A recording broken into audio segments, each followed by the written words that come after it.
Buenas tardes, amados hermanos, que el Señor les bendiga. Es un gusto poder estar aquí reunidos como familia del Señor, familia en la fe, también para no solamente vernos, sino para aprender de la palabra revelada que nos dejó aquí en la Biblia, nuestro buen Dios.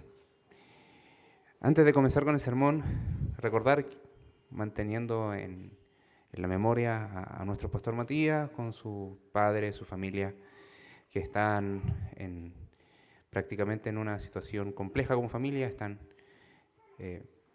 a puertas de despedir de este escenario de la tierra a quien fuese su tata, al papá de nuestro hermano Ramón. Así que hay que estar orando porque van a viajar a Concepción, probablemente van a estar haciendo un culto y Pastor Matías va a estar tomando una responsabilidad importante ahí. Así que mantengámoslos en oración para que el Señor les guíe en todo y también sea consolando a la familia.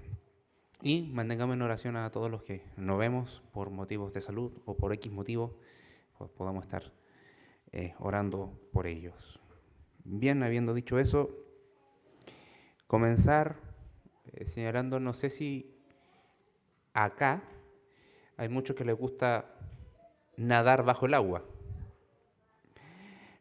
No sé si hay muchos acuáticos que les gusta sumergirse y nadar lo más que pueda debajo del agua. Uno cuando es pequeño tiene que aprender a cómo funciona el abrir los ojos debajo del agua para no chocar.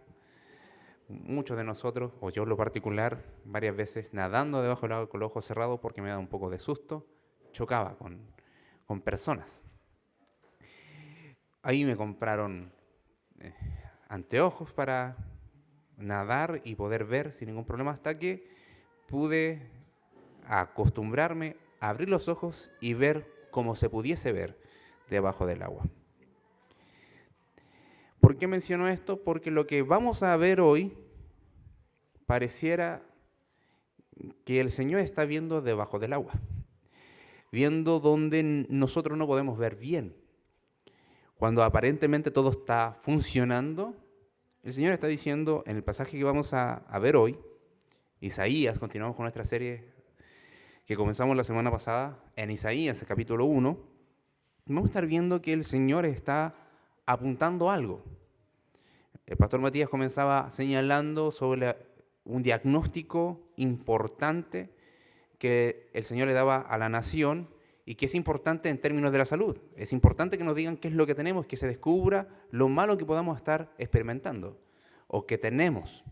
Entonces, en ese sentido, nuevamente, otra figura, ver debajo del agua, ver con claridad qué es lo que está pasando cuando vemos que al parecer no está pasando nada malo. El Señor nuevamente les va a estar diciendo, ¿saben qué? Ustedes están muy tranquilos y están conformes con lo que están haciendo, pero la verdad es que no lo es así. Pareciera solamente un llamado a decir cosas malas, pero hoy día vamos a estar viendo que hace el Señor dos llamados importantes. Uno, a distinguir que muchas veces las obras religiosas que practicaban los israelitas eran una abominación para sus ojos, para su corazón, para su alma, pero también una oferta, un llamado a que vengan a la oferta de paz y de perdón que el Señor entrega.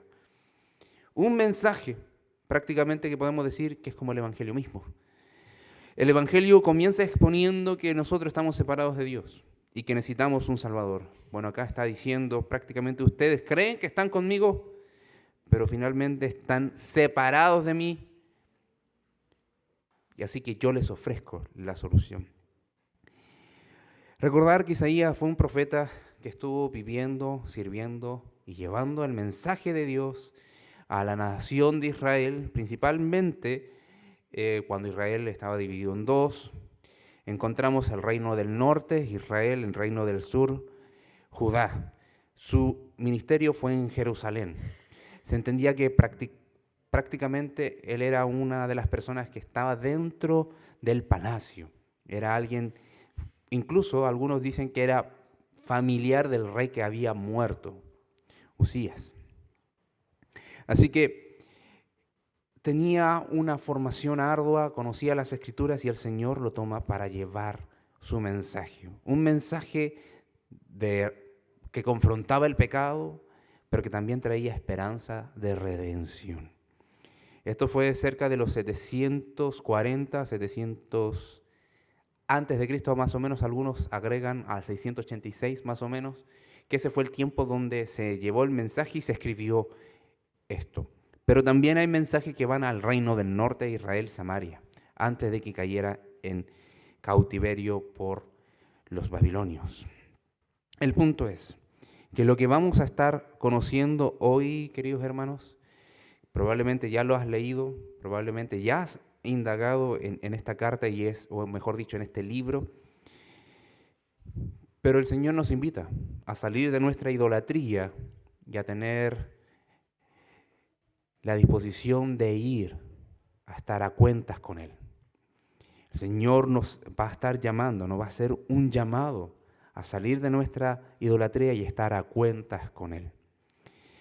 Y vamos a tomar el texto desde el versículo 10 al versículo 20 del capítulo 1 del libro de Isaías. Versículo 10 al versículo 20. Dice así la palabra del Señor. Príncipes de Sodoma, oíd la palabra de Jehová, escuchad la ley de nuestro Dios, pueblo de Gomorra. ¿Para qué me sirve, dice Jehová, la multitud de vuestros sacrificios? Hastiado estoy de holocaustos, de carneros y de cebo de animales gordos. No quiero sangre de bueyes, ni de ovejas, ni de machos cabríos. ¿Quién demanda esto de vuestras manos cuando venís a presentaros delante de mí para hollar mis atrios? No me traigáis más vana ofrenda. El incienso me es abominación.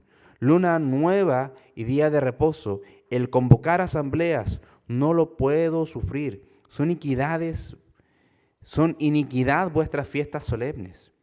Vuestras lunas nuevas y vuestras fiestas solemnes tienen aborrecida mi alma. Me son gravosas, cansado estoy de soportarlas. Cuando extendáis vuestras manos, yo esconderé de vosotros mis ojos. Asimismo, cuando multipliquéis la oración, yo no iré. Llenas están de sangre vuestras manos. Lavaos y limpiaos, quitad la iniquidad de vuestras obras delante de mis ojos. Dejad de hacer lo malo. Aprended a hacer el bien, buscad el juicio, restituid el agraviado, haced justicia al huérfano, amparad a la viuda. Venid luego, dice Jehová, y estemos a cuenta. Si vuestros pecados fueran como la grana, como la nieve, serán emblanquecidos, y si fueren rojos como el carmesí, vendrán a ser como blanca lana. Si quisiereis, si me oyereis, comeréis el bien de la tierra. Si no quisiereis y fuereis rebeldes, seréis consumidos a espada, porque la boca de Jehová lo ha dicho. El mensaje se titula Un llamado al arrepentimiento. Un llamado al arrepentimiento. Y antes de avanzar, amados hermanos, me gustaría que pudiésemos tener un tiempo de oración. Padre, en el glorioso nombre de Jesús, venimos a ti una vez más, reconociendo que delante de ti somos simples mortales que han recibido tu gracia. Y eso nos convierte en amados tuyos, hijos tuyos, salvados tuyos. Ayúdanos a mirar tus escrituras con una disposición de un corazón que necesita ser transformado a la imagen del Señor Jesucristo. Hemos nacido de nuevo por la fe, Señor, pero necesitamos seguir cambiando. Necesitamos seguir mirando tu santidad para que nuestra vida cada vez sea más como la del Señor Jesucristo. Oramos, Señor, porque el único que puede hacer la obra es tu Espíritu Santo. Oramos, Señor, encomendándonos en tus manos, según tu buena voluntad. En el glorioso nombre de Jesús oramos. Amén.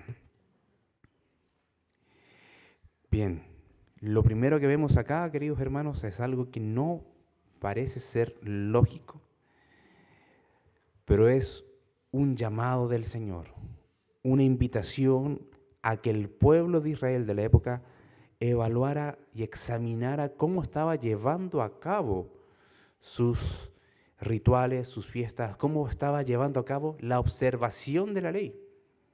De hecho, es interesante porque muchas de las cosas que está reclamando el profeta Isaías, todo estaba establecido en la ley. El punto era cómo ellos la habían transformado en una ocasión de justicia propia, de abuso delante del Señor. Y es una de las cosas que llama poderosamente la atención de este reclamo. Ahora, el versículo 10 dice: príncipes de Sodoma, oíd la palabra de Jehová, escuchad la ley de nuestro Dios.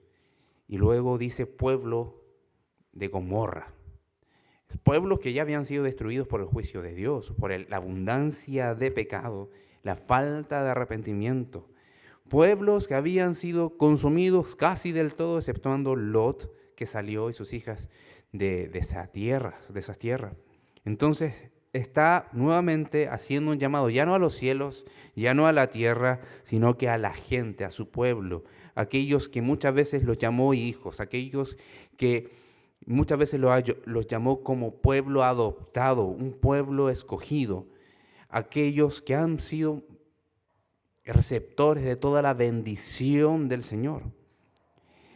Está el profeta anunciando que a todos aquellos que se consideraban de alta clase, pero que estaban comportándose como si no fuesen príncipes del reino de Dios, sino como príncipes de un pueblo pecador, que entendieran que habían quebrantado la ley y que escucharan nuevamente lo que Dios ya había dicho. La voz de Dios, por medio de la voz del profeta, está tomándole la atención porque los está utilizando figuras importantes. Tanto los gobernantes como todo el pueblo se comportaban como si fuesen un pueblo sin ley de Dios y que estaban cometiendo pecados tan graves como los que se vieron en Sodoma y Gomorra. El punto es que lo que empieza a reclamar después el profeta no es que estuviesen en pecados demasiado oscuros que a nuestros ojos son oscuros, sino un cumplimiento de la ley de manera torcida. Cuando se habla de la ley que el Señor iba a pronunciar, era una referencia, si bien a la Torá, a los primeros 5 libros de las Escrituras, pero también en el sentido del uso de la palabra de una enseñanza paternal. Y aquí hay un contraste interesante, pero que ejemplifica. Se están portando como si fuesen nacidos y criados en Sodoma y Gomorra, pero les voy a traer la enseñanza. Escuchen la enseñanza de nuestro Dios. Ese Dios que nos enseña paternalmente y amorosamente en todo contexto y en todo momento de nuestra vida. Escuchen la ley de Dios en ese sentido. Por más que estén comportándose como si no fuesen de mi pueblo, escuchen de manera amorosa mi palabra. Y el versículo 11 agrega: ¿para qué me sirve, dice Jehová, la multitud de vuestros sacrificios? Es interesante.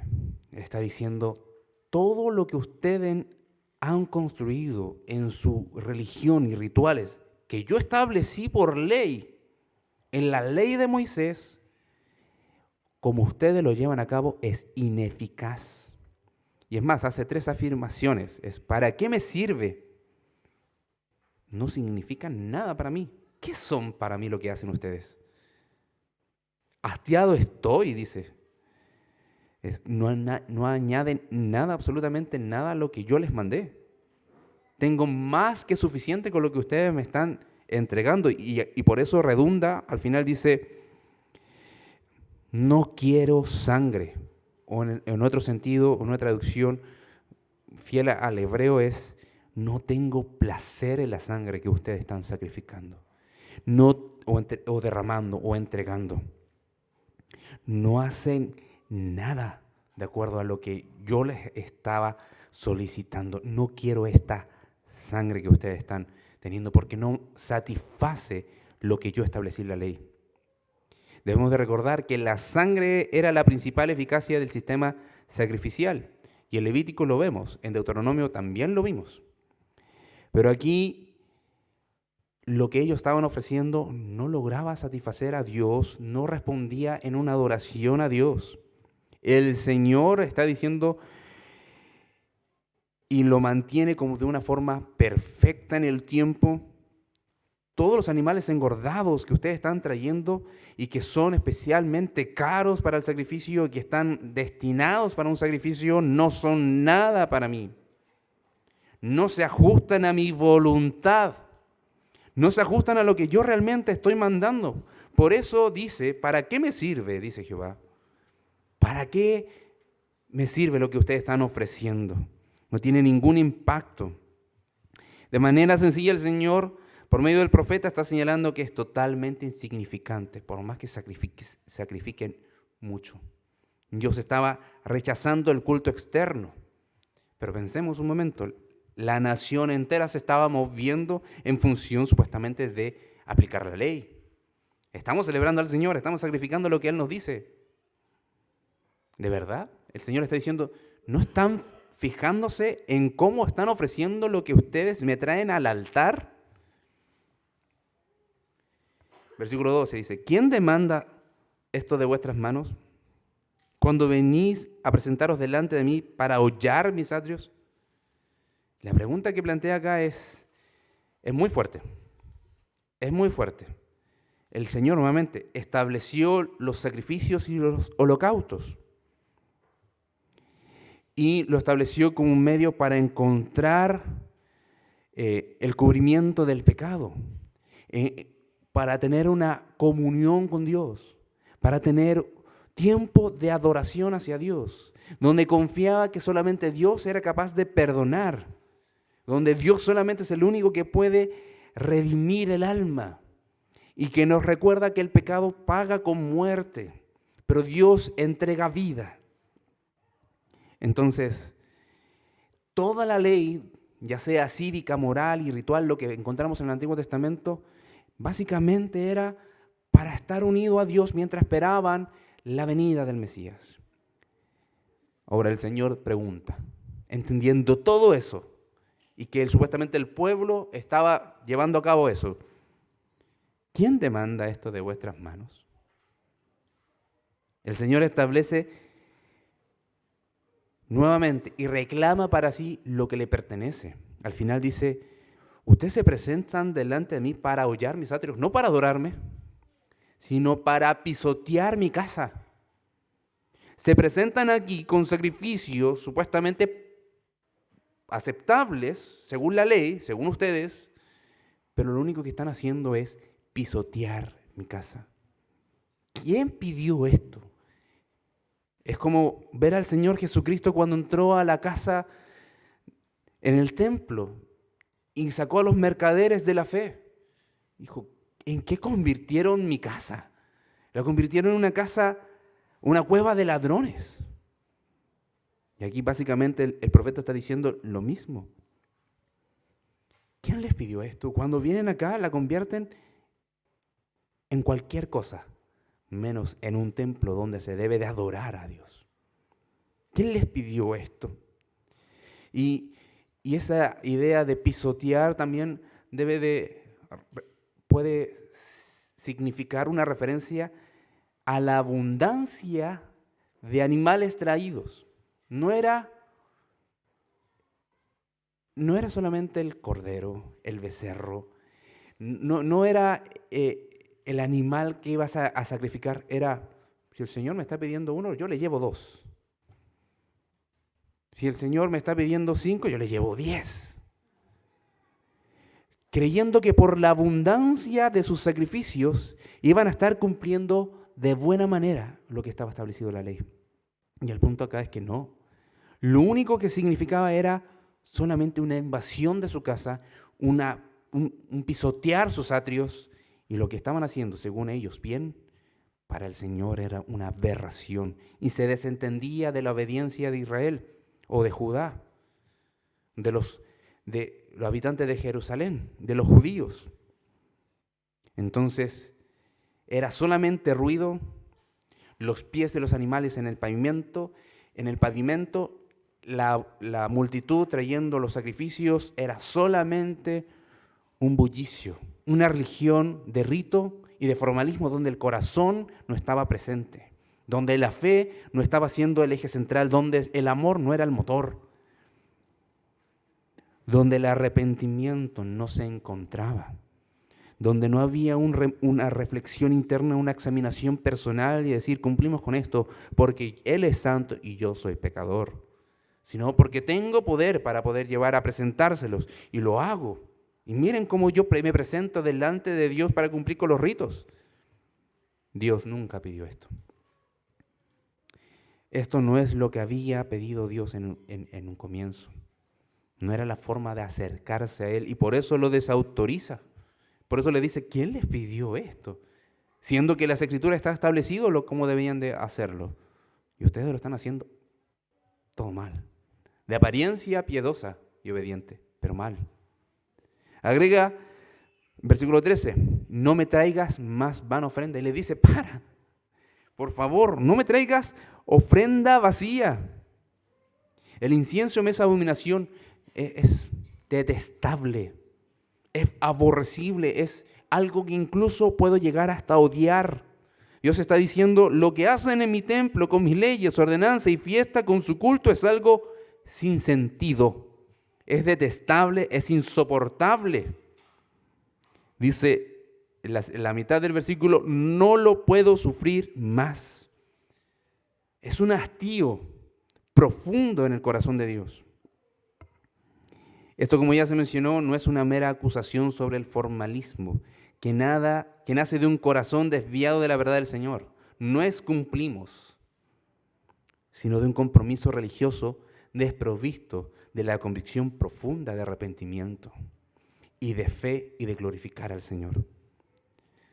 Estas asambleas, dice, cuando convocan asambleas, la idea original en el hebreo es, convocan asambleas malvadas, asambleas obligatorias llenas de iniquidad. Ese es el concepto que se utiliza en este versículo.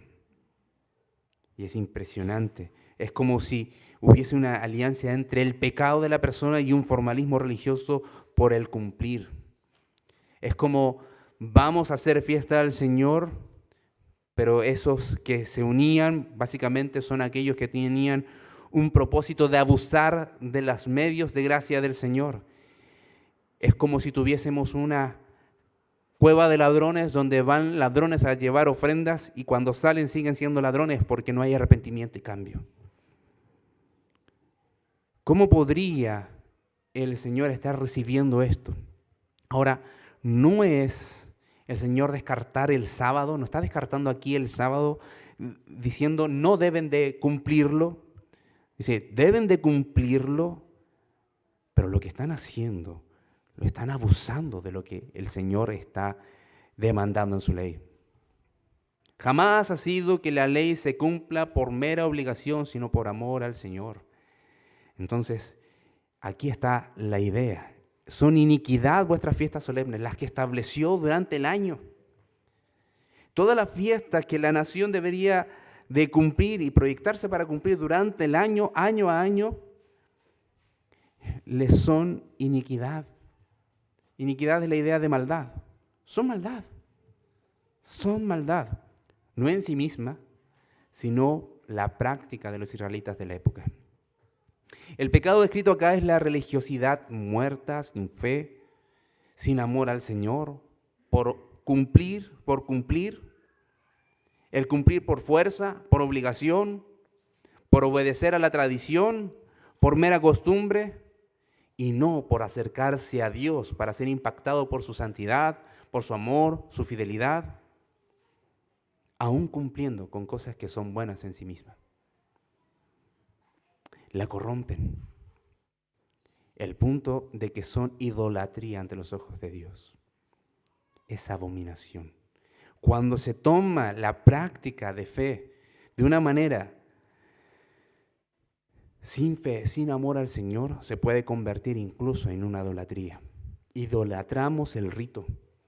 la costumbre, la tradición. Y eso es lo que está diciendo acá. Incluso lo que yo establecí es iniquidad cuando ustedes lo llevan a cabo.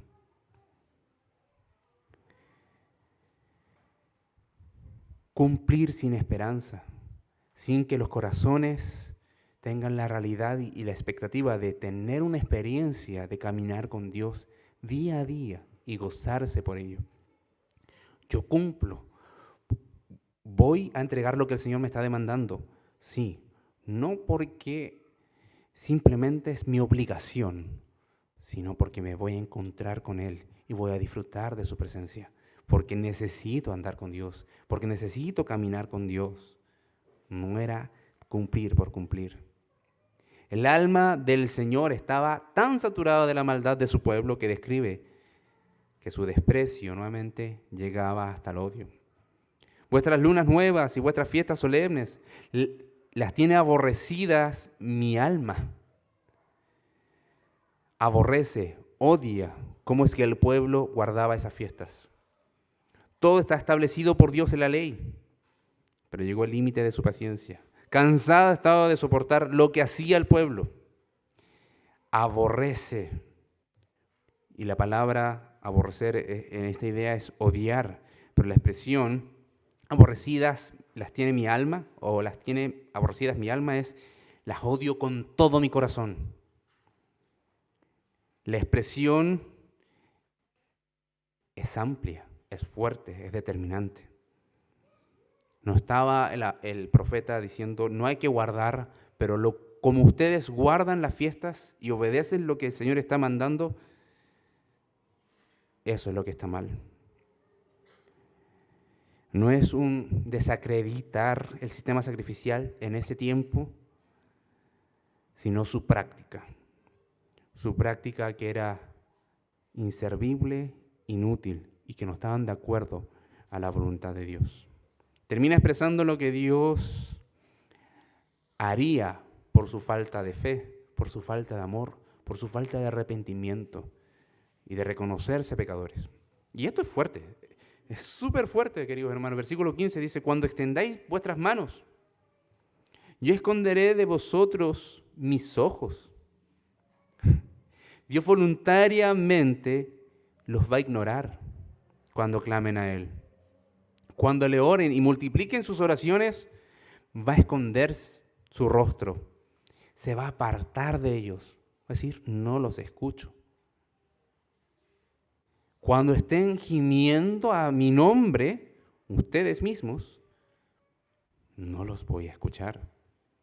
Acá el punto es tal porque había un abuso desde la hipocresía y del hambre egoísta de conseguir la bondad del Señor. Y cuando dice esconderé mis ojos, es lo opuesto a hacer resplandecer el rostro de Dios sobre ellos, como está en Números 6, 25. Alza sobre Israel, Señor, tu rostro, alza sobre mí tu rostro. Cuando está diciendo eso, está pidiendo la gran bendición del Dios omnipotente, que todo el favor de Dios venga sobre la vida de su pueblo y de manera particular y individual. Entonces, cuando dice, voy a esconder mis ojos de ustedes, básicamente está diciendo, voy a entregarlos a su pecado, voy a entregarlos a su suerte y que el mal les caiga encima. El mal del pecado que ustedes mismos están construyendo les va a alcanzar. Por lo tanto, el intercesor como la intercesión quedan anulados, porque sus manos están llenas de sangre, es decir, de actos culpables por derramamiento de sangre. No se detalla mucho en qué se puede referir. Se puede referir específicamente por sangre de sacrificios que fueron derramados indebidamente o de mala forma, como ya explicamos, o también puede ser por actos de injusticia donde no llevaban a cabo la práctica que el Señor había establecido para los más vulnerables de la sociedad. Sus manos están llenas de sangre. Cuando ustedes me oren, yo no los voy a escuchar. Sus manos están llenas de culpa porque han derramado sangre inocente de sacrificios y también de personas que necesitaban ayuda. Lo que el Señor estaba pidiendo era todo lo contrario. Si había manos llenas, no deberían estar llenas de sangre inocente, sino de manos llenas de ofrendas al Señor, de acuerdo a lo que Él les había establecido.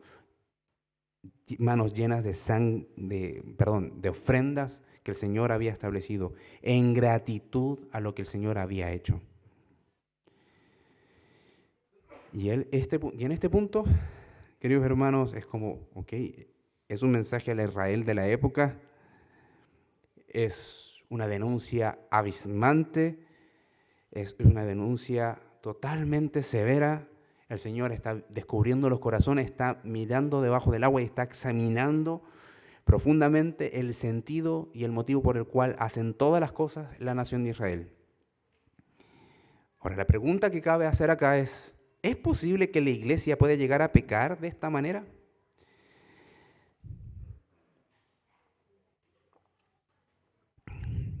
No somos Israel, somos el templo del Espíritu Santo. Somos la iglesia del Señor Jesucristo. Somos moradas del mismo Espíritu que ya mencioné.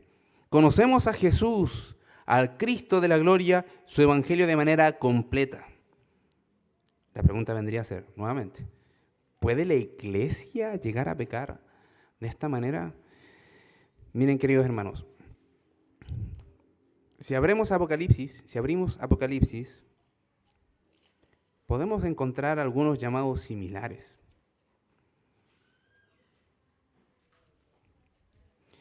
Capítulo 2.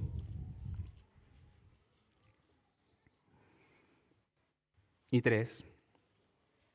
Vamos a leer solamente algunos mensajes.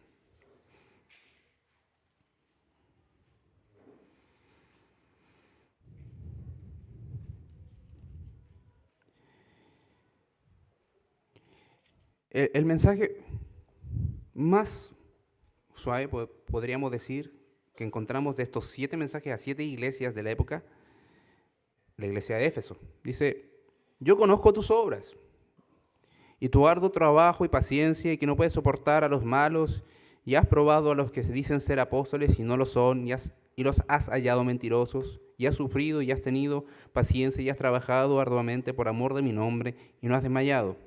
Pero tengo contra ti que has dejado tu primer amor. Uno podría decir, es algo sencillo, pero ¿qué dice después?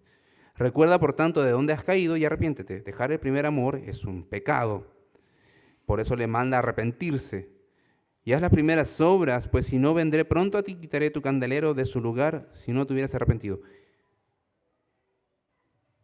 O sea, solamente por haber dejado su primer amor, el Señor le está diciendo, te voy a enjuiciar y te voy a disciplinar.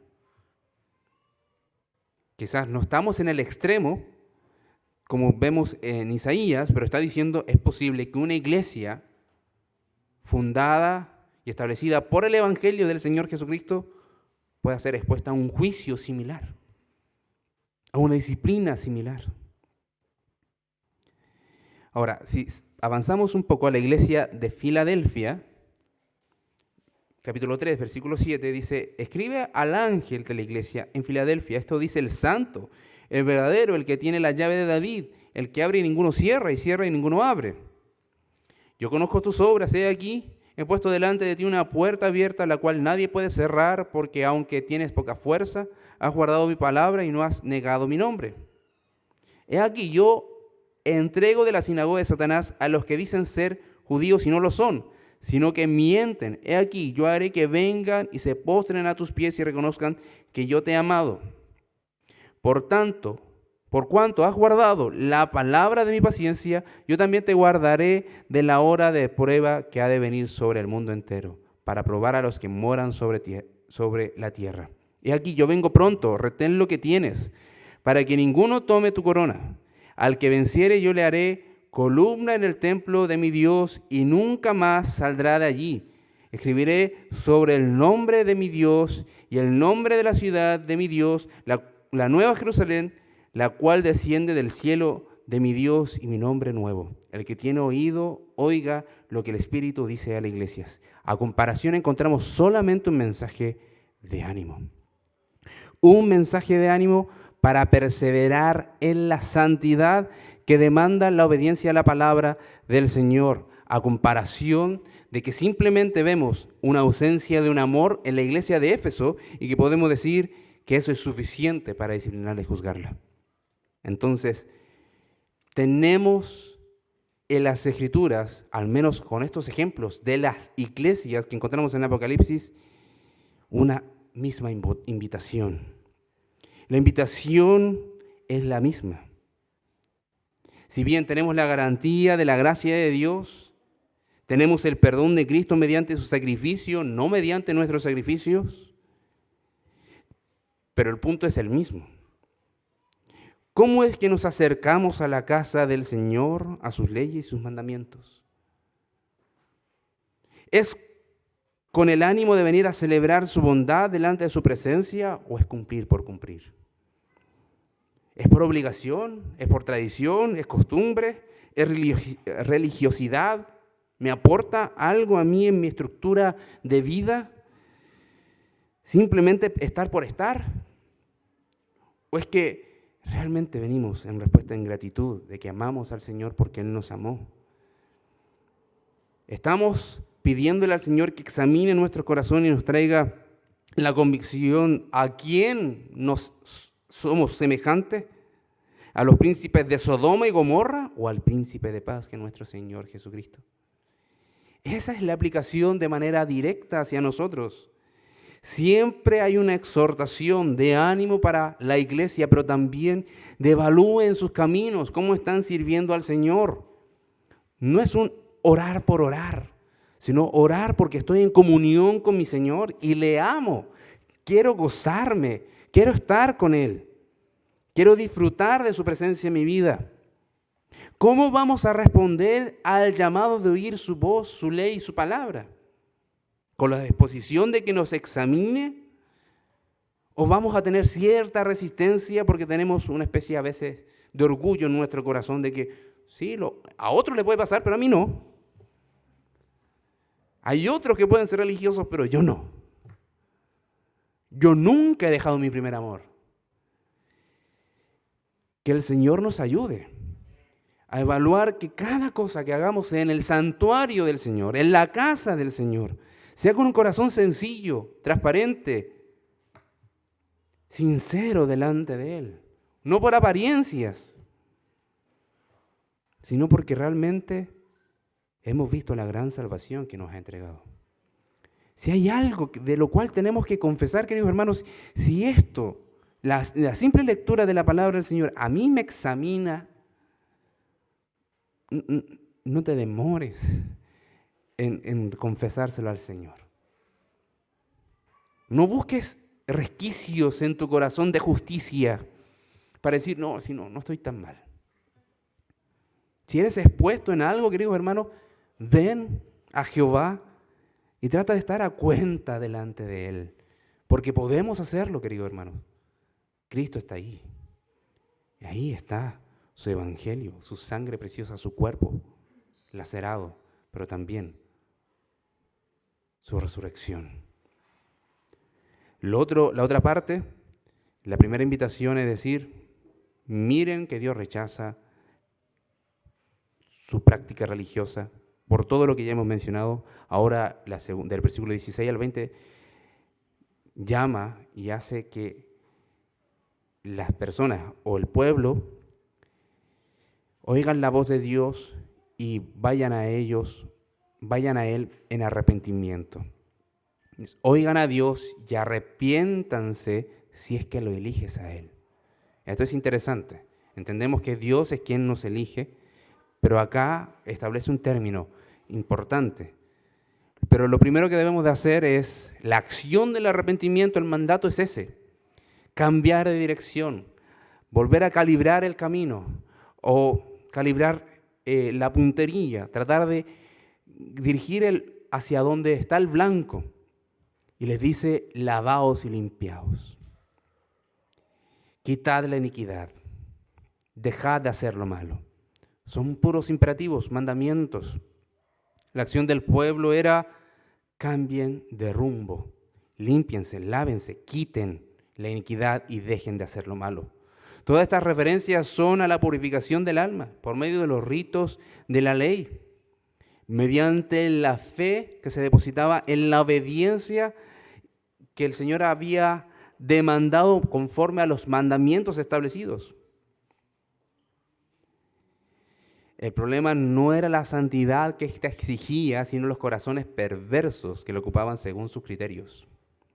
Básicamente es, purifíquense, pero purifíquense en la gracia de Dios, que Él está establecido, no de acuerdo a tus obras y lo que tú crees que muy correctamente estás haciendo. Purifíquese delante del Señor mediante las ordenanzas de purificación que Él ha provisto. Y esto resulta en que vamos a quitar, el pueblo debería quitar de la vista, de los ojos del Señor, la iniquidad, la maldad. Mis prácticas malas las voy a dejar de hacer. Y ahí apunta a la eliminación de toda impureza. Y por lo mismo, es una idea de deténganse y no practiquen lo que están practicando, al menos aún cómo está su corazón hoy. Deténganse. Y el arrepentimiento tiene una fase de decir, ¿qué estoy haciendo? ¿En qué estoy cayendo? ¿Qué voy a hacer? ¿Con qué sentido lo voy a hacer? ¿Qué he hecho toda mi vida? ¿O qué es lo que he estado haciendo este último tiempo? El arrepentimiento implica detenerse y reconocer cuál es el mal que vas a hacer. Piensa en lo que vas a hacer y luego limpia eso, sácalo, lávense. Entonces, esto con la finalidad de llenarse de buenas obras, no simplemente limitarse a obrar, sino a aprender buenas obras que el Señor estableció para que nosotros las cumplamos. El versículo 17 establece eso. Aprende a hacer el bien, busca el juicio, restituye el agraviado, y son hartos mandamientos de acción. La primera parte es detente, límpiate, saca tu vida que está manchada por el pecado y ahora agrega cosas a tu vida. No es simplemente no hagas, sino que también hace. Aprende a hacer el bien. Entonces está planteando un terreno inicial. Hay cosas que no sabemos hacer. Hay cosas que desconocemos cómo practicarlas. Aprende a hacer el bien. Asimila un contenido nuevo. Tome los parámetros nuevos de una forma nueva de vida. Desarrolle la comprensión de lo que es hacer el bien. Piensa en lo que es bueno. Medita en lo que es bueno. Mira lo que es bueno. Y busca aprender cómo, asimilar cómo es que lo puedes practicar. Como ya mencioné, el arrepentimiento no es solamente decir me equivoqué, sino dejar lo que yo estaba haciendo y tomar lo que es bueno y practicarlo. Y es por eso que también agrega en el versículo que leímos, busquen la justicia, que significa juzgar, llegar a una decisión, determinar con autoridad lo que es correcto. Por lo tanto, esta palabra se usa muy a menudo para expresar la suma total de lo que el Señor ha juzgado como correcto. En realidad, lo que está diciendo, busquen la justicia, busquen la voluntad de Dios. Lo que Dios estableció que es lo que debemos de hacer, eso busquen. Busquen aprenderlo y practicarlo, lo cual se aprecia como un efecto colateral y esperable, un efecto en la sociedad. Y es por eso que enumera hartas acciones: restituir el agraviado, hacer justicia al huérfano, amparada a la viuda. Cuando dice restituyan al agraviado, la idea original es reprendan al opresor. En el hebreo es al revés. Reprendan al opresor, reprendan al que abusa, reprendan al que se cree muy poderoso y ejerce su poder desmedidamente sobre otro, que pague por sus delitos. No porque es muy poderoso según económicamente, hay que perdonarle todo sin que vea las consecuencias de sus actos, y si es que no viene con un arrepentimiento de acuerdo a la ley de Moisés, simplemente dejarlo pasar por alto, no. Reprendan al opresor, castiguen al opresor, que pague el criminal, que pague por sus delitos. Hagan justicia al huérfano, es decir, defiendan al huérfano. Amparar a la viuda, que era probablemente abogar con la amplitud de cuidarla, representarla y librarlas de los abusadores de la sociedad. Recordar que la mujer cuando quedaba viuda y no tenía hijos, podía pasar a ser una persona que estaba en situación de calle e incluso si tenía deudas no le quedaban prescritas, sino que muchas veces aquellos que habían dado el préstamo a la familia, cuando moría el varón y no había un hijo varón, la tomaban como esclava. La tomaban como esclava. Entonces, la idea era de cuidarla, representarla, abogar por ella. Una sociedad impactada por la justicia ocupará su poder para retribuir al que hace lo malo y ayudar a quien lo necesita. Y esa es parte de la realidad del pecado que está viviendo la nación. Y es más, en el desarrollo que vemos en el libro de Isaías, muchas veces habla de la necesidad de observar la ley, pero también de meditar cómo observamos la ley e incluso con nuestras obras de amor hacia el que lo necesita. No sirve de nada, estaba en algunos pasajes hablando de hacer ayuno, no sirve de nada estar haciendo ayuno, absteniéndose de comer algo, pero nosotros no somos compasivos con el resto. No me sirve de nada decir, voy a cuidar mi corazón, pero cierro mis ojos a la necesidad y mi corazón también a la necesidad del que está padeciendo. No me sirve de nada.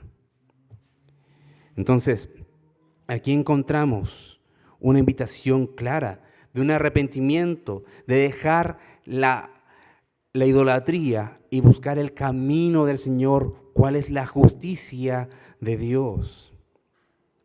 La invitación es clara. Alguien que no sabía cómo lavarse, limpiarse, cómo arrepentirse, Dios promete y establece cómo. Versículo 18, y es el más conocido. Venid luego, dice Jehová, y estemos a cuenta. Si vuestros pecados fueren como la grana, como la nieve serán emblanquecidos. Si fueren rojos como el carmesí, vendrán a ser como blanca lana. Y eso es similar a cuando decimos primera de Juan 1:9, si no recuerdo.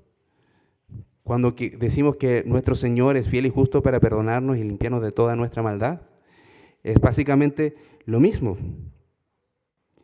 Es exactamente lo mismo.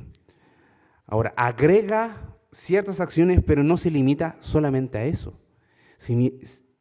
Es una invitación extensiva a arrepentirse de todo lo que el Señor establece como pecado. Y venir a Él. Si no sabes cómo limpiarte de tu maldad, ven al Señor y confía en el Señor. Es estar a cuenta, es confesarle, es decirle, Señor, tú que me has convocado ante el tribunal y tú como un juez y yo como un simple ciudadano vengo delante de ti y reconozco todas mis faltas. No tengo cómo pagarte, Señor, no tengo cómo retribuirte por cada una de mis faltas, pero simplemente vengo a ti a estar a cuenta. Dime lo que tengo que hacer y eso haré. Venid luego, dice Jehová, es una expresión de un tribunal. Están todos citados al tribunal de Jehová, el rey que reina por sobre todos los reyes y que gobierna sobre todo el universo. Es una citación al tribunal, todos estamos citados, pero el punto acá es que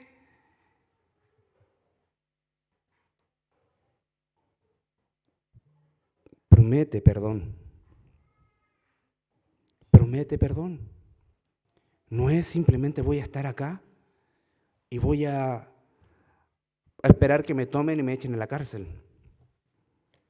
Cuando uno responde a la citación del tribunal del Señor y viene con esa disposición, el Señor no te espera con varas para azotarte, sino con una promesa de amor que te dice, si vuestros pecados fueren como la grana, van a ser emblanquecidos. Si tus pecados fuesen rojos como el carmesí, van a ser como blanca lana.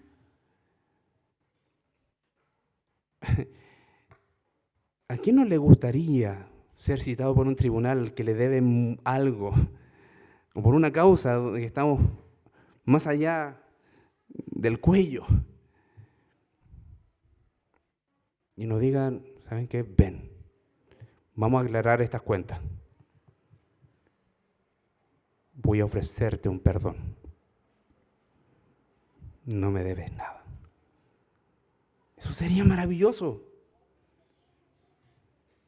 Tomen como particular este texto, queridos hermanos, como una promesa llena de gracia, llena de bondad. El Señor promete limpiarnos de toda maldad y se lo estaba diciendo a un pueblo totalmente lleno de pecados, no muy distinto a lo que somos hoy. Porque el corazón humano es el mismo, en diferentes personas, pero es el mismo. Hemos sido transformados, gloria al Señor si hemos sido transformados, pero no tenemos las mismas luchas con las mismas idolatrías, con nuestros mismos impulsos que a veces no sabemos por qué cedemos a ellos. Pero ¿sabes qué? Podemos hacer algo. Puedes estar a cuentas con el Señor. Y el Señor promete que si aunque estés con tus manos llenas de sangre, Señor te va a perdonar. Es el único que puede limpiarte y sacar toda tu iniquidad. Vas a ser blanco como si fueses de manera natural puro. Y esto es maravilloso porque eso se remonta a la promesa de redención que hay en el principio del tiempo, en Génesis, pero también lo que va a describir más adelante en Isaías 53. Que va a haber un sacrificio. El Señor va a perdonar de pura gracia, pero con un sacrificio que no presenta en nuestras manos llenas de sangre, sino que lo presenta Él en amor y de manera santa, que es su propio Hijo. Ahora el versículo 19 es interesante, porque dice, si quisiereis y oyereis, comeréis del bien de la tierra. ¿Quieres el perdón? ¿Estar a cuenta con el Señor? ¿Quieres estar a cuenta con el Señor? Finalmente eso está diciendo. ¿Quieres que tu práctica de fe, que tu obediencia a Él sea contada como una obra de gracia que el Señor impulsa por medio de su amor? ¿Quieres ser perdonado? ¿Quieres ser limpiado de toda tu iniquidad? ¿Lo quieres? Bueno, el versículo 19 dice, si quieres, vas a comer del bien de la tierra. Si no, y vas a ser rebelde, vas a ser consumido a la espada. Esto era algo de acuerdo a la ley de Moisés en Deuteronomio. Es la misma promesa. Si ustedes me obedecen, si eligen el bien de Jehová, van a encontrar la vida y nadie los va a sacar de esta tierra. Pero si son desobedientes, van a ver que van a ser consumidos por tierras o pueblos extranjeros. Van a ser devorados. Y ya sabemos bien cuál iba a ser una de las grandes calamidades. ¿Te recuerdas la imagen de la madre con su hijo? Del esposo con la esposa, que iban a desearse verse muertos antes de colaborar y ayudarse, e incluso se iban estaba apelando a una idea de canibalismo entre ellos. Si eligen la bondad del Señor, van a ver el bien de Dios. Es lógico. Si no quieres el bien del Señor, vas a ver el mal del mundo y el juicio también del Dios. Ahora la pregunta viene a ser similar a nosotros, ¿no? ¿Qué querrá el Señor de nosotros con un mensaje como este? ¿Qué querrá? Bueno, claramente que nos despojemos de nuestro pecado, que aprendamos cómo es caminar en la fe del Señor, andar conforme a los parámetros de Cristo, andar en amor, buscar la santidad, confiar en el perdón divino, perdonar a otros, amar a los otros. Y que nuestros corazones sean sensibles a su voz, porque es la autoridad que está sobre nosotros y nos dirige y nos gobierna. Si queremos el bien del Señor, debemos de recurrir a Él. Pero si no queremos confesar nuestros pecados, queridos hermanos, vamos a ser consumidos necesariamente por las consecuencias de nuestros pecados. Y si esa es una realidad de nuestra vida espiritual, también en su momento por el juicio de Dios. Porque no existe un creyente que no quiera arrepentirse. No existe.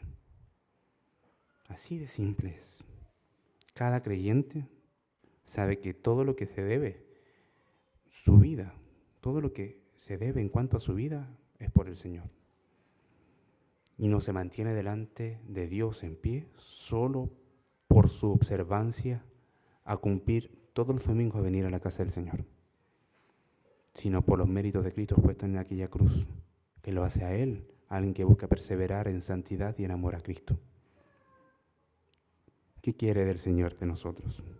Que vengamos y estemos a cuenta, porque confiamos cuando hacemos eso en que Él es un Salvador que perdona al más vil, miserable pecador. ¿No cantamos gracia más grande que el pecado? ¿Creemos que la gracia es más grande que nuestro pecado? ¿Creemos que el amor del Señor es más fuerte que nuestro pecado? ¿Creemos que el amor de Dios erradicó de nosotros toda clase de mal? ¿Lo creemos? Si lo creemos, hermanos, vendríamos a Él cada día a confesar que Él es fiel y justo para limpiarnos de toda nuestra maldad. Padre, en el glorioso nombre de Jesús, venimos a ti, porque tú ves nuestros corazones. Señor, tú sabes cuál es la disposición de nuestra vida al levantarnos un día domingo y venir a tu casa. Tú sabes, Señor, cuál es la motivación del por qué algunos, de acuerdo a la convicción que tú has puesto en nuestros corazones, decidimos, impulsados por ti, a dedicarnos al ministerio. Tú sabes, Señor, por qué dejamos de hacer ciertas cosas. Tú lo sabes, Señor. Muchas veces nuestro corazón nos engaña. Desviamos la mirada de ti. Desviamos nuestros ojos de ti. Y empezamos a anhelar las cosas de manera incorrecta. Perdónanos, Señor. Ayúdanos que la fuerza del primer amor que has concedido a cada uno de los que creen sea permanente. Danos la convicción para arrepentirnos de nuestros pecados y lavarnos solamente en tu sangre, limpiarnos solamente en tu sangre y buscar que nuestras obras puedan ser buenas y justas conforme a los parámetros de tu verdad. No creemos, Señor, en que podamos, una vez siendo salvados, perdernos, pero sí creemos que tenemos responsabilidad de responder a la gracia que nos ha sido concedida para amarte con todo lo que somos y buscar andar en santidad. Ayúdanos a responder en obediencia y límpianos de toda iniquidad. Si hay alguien que le falta esa fuerza de arrepentirse de algún tipo de pecado, Señor, solamente tu Espíritu es el que convence. Tu Espíritu fue enviado necesariamente también para convencernos del juicio, de justicia y de pecado. Convéncenos de lo repugnante que es el pecado. Convéncenos de la maldad, Señor, que muchas veces no vemos como tal. Señor, guíanos, ilumínanos y muéstranos el camino de justicia. Oramos, Señor, confiando en que tú haces tu buena obra. En el glorioso nombre de Jesús. Amén.